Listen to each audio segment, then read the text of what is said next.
మరి నడిపిస్తుందా అంటే అది మంచి బాట అయితే, అది మంచి మార్గం అయితే తప్పకుండా నడవగలుగుతారు. మరి నేను ఈరోజు మీతో చెప్పబోతున్న మాట ఏంటంటే, యేసు ప్రభువుని ఎరగకుండా ఉన్నప్పుడు, అంటే ఒక మాటలో చెప్పాలంటే క్రీస్తుకి ఎలపట ఉన్నప్పుడు, మరి శివుడు, వెంకటేశ్వరులు, బ్రహ్మ, ఈ యొక్క హైందవ సంప్రదాయంలో పెద్ద దేవుళ్ళుగా పిలువబడుతున్న వీరిని ఒకప్పుడు మరి పూజించి ఆరాధించి తర్వాత కాలక్రమములో మరి లోకములోకి నిజమైన వెలుగు వస్తూ పోతూ అందరినీ వెలిగిస్తుంది అని మరి పరిశుద్ధ గ్రంథము మనకు సాక్ష్యం ఇస్తుంది. వాస్తవానికి మరి సృష్టికర్తని ఎతకలేదు, అడగలేదు. అయినప్పటికీ ఆ మహోన్నతుడు మరి మన జన్మకి కారణమైన వాడు ఆయనే మనల్ని దర్శించి మన యొక్క జ్ఞానేంద్రాలని వెలిగించాడు ఆ యొక్క సృష్టికర్త. అయితే ఈరోజు మరి పురాణాలు చాలా ఉన్నాయి. అష్టాదశ అనగా 18 పురాణాలు కలిగిన సారాంశం మన యొక్క సంప్రదాయంలో 18 పురాణాలు ఉన్నాయి. దీనిలో మరి పద్మపురాణము సృష్టికాండ 56వ అధ్యాయము మరి తాత్పర్యము 14వ వచనము. ఈ యొక్క ఇక్కడ ఏం చెప్పబడి ఉందంటే, గతములో నేను యేసు క్రీస్తుని ఎరగనప్పుడు నాకు ఒక ఆశ ఉండేది. నేను ఎవరినైతే ఆరాధిస్తున్నానో, ఎవరి మీదైతే మొక్కు కలిగి ఎవరినైతే అంగీకరిస్తున్నానో, దేవత దేవుడు అని పిలువబడుతున్న వారు ఎందరైతే ఉన్నారో వారికి ఒకరికంటే ఎక్కువ స్త్రీలు ఉన్నారు, అనగా భార్యలు ఉన్నారు. నా ఆశ ఏంటంటే, నా పేరు వెంకటేశ్వరరావు, నా పేరు కలిగిన ఆయనకి సుమారు నేను పరిశీలిస్తే ఒక 6 స్త్రీలు దొరికారు నా పరిశోధనలో. అయితే నా ఆశ ఏంటంటే, మనము మొక్కుతున్న వారు మరి వారందరిలో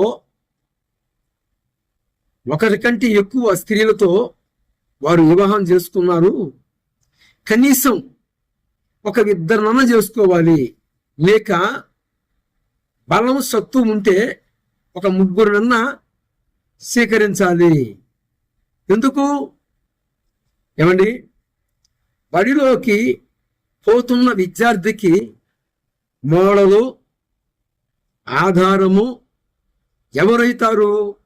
ఎవరైతే విద్యార్థికి పాఠాలు నేర్పిస్తున్నాడో పంతులు గారు, ఆయన అన్ని రీతులుగా ఈ యొక్క విద్యార్థికి మోడలు.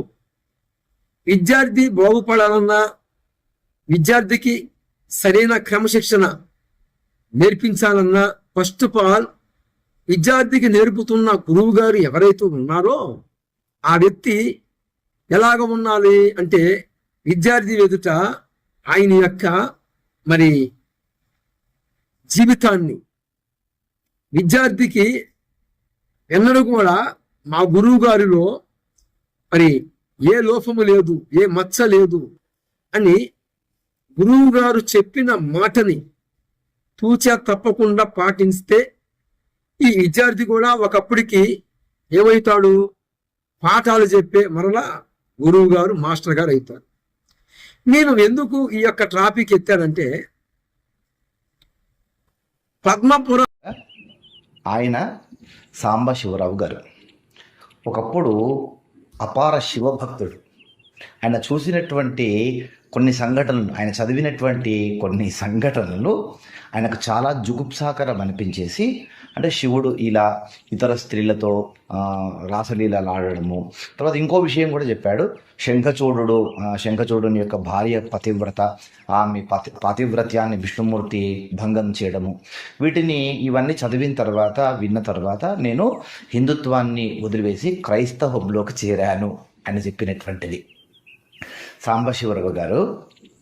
సరే, మీకు హిందూ పురాణాలలో చదివినటువంటి సంఘటనలు చాలా అభ్యంతరకరం అనిపించాయి. అది నిజంగా ముదావహం. ప్రతీదీ కూడా యాక్సెప్ట్ చేయాలని లేదు, ప్రశ్నించవచ్చు. అది మనకు ఉన్నటువంటి స్వేచ్ఛ. తప్పకుండా దాని మీద అభిప్రాయాన్ని మనం చెప్పుకోవచ్చు. అయితే ఇక్కడ ఒక విషయాన్ని నేను మీకు తెలియజేయదలుచుకున్నాను. ఏదైతే మీరు పద్మపురాణంలో శివుడి గురించి చదివాను అన్నారో, అది ఎవరో పాస్టర్ రాసినటువంటిది అయి ఉండాలి ఖచ్చితంగా. శివుడు అట్లాంటి నీచపు పనులు చేయడు. శివుడు ఏకపత్ని వ్రతుడు.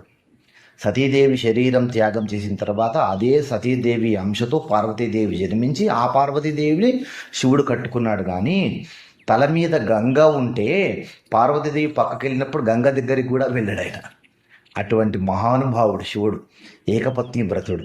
మీరు చదివినటువంటి ఈ సోకాల్డ్ కథ ఏదైతే ఉందో, ఎవడో సంస్కృత జ్ఞానం లేనటువంటి వాడు, లేదా మన పురాణాలను చాలామంది చేశారు. అబ్బో, మన పురాణాలు ఉన్నట్టుగా కాకుండా దాన్ని చాలా వక్రీకరించి చేయడం ఇదేం కొత్త ఏం కాదు. కనుక ఎవరో పాస్టర్ రాసినటువంటి దాన్ని మీరు